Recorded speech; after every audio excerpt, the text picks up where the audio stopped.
ডিমের টেবিল তৈরি করার জন্য প্রথমে আমরা ডিম আর আলুটাকে সেদ্ধ করে নেব।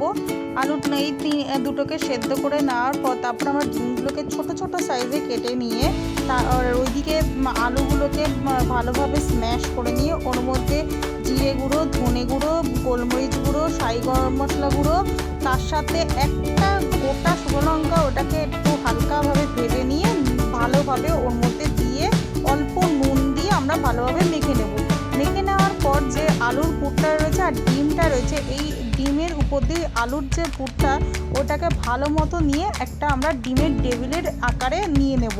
নিয়ে ওটাকে ভালোভাবে আমরা ডিমের যে ফেটিয়ে রাখা অংশটা ছিল সেটার মধ্যে চুবিয়ে তারপর আমরা মধ্যে ওটাকে ভালোভাবে মাখিয়ে এক এক করে তৈরি করে রাখবো ডিমের টেবিলের আকারে। তারপর আমরা কড়াইতে তেল গরম করে এক এক করে ওই ডিমের টেবিলের আকারে তৈরি করে রাখা যে ছিল সেটাকে এক এক করে আমরা ভেজে নেব। ভেজে নিলেই আমাদের ডিমের টেবিল তৈরি।